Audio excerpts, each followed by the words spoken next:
Mga kaate, isi-share ko sa inyo. Nandito ako sa loob ng banyo. Nagtataka ako. Siyempre, kasi first time kong pumasok sa toilet na ito. Tignan nyo naman, oh. Diba? Oh. Hindi mo alam kung saan kung saan yung plus. O, diba?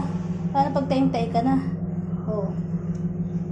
Parang doon sa mga baguhan, no? Siyempre, pagtayong-tay ka na, baka umurong yung taihin mo kasi tatay ka, oh. Tapos wala kang dalang tissue. Diba? Kung halimbawa lang na walang tissue. Pero dito sa toilet na to, may tissue naman. Kaya lang ang problema, kung hindi mo talaga alam, oh. Ito yung lagayan niya lang, oh. Hindi mo alam kung nasaan yung plus.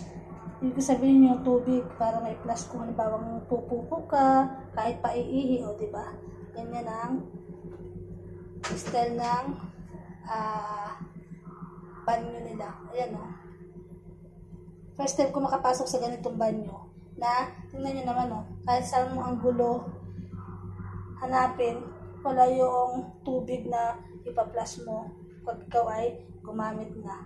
So, tinaray ko to, o. Ayan. Tinaray ko to. Try natin, ha. Good.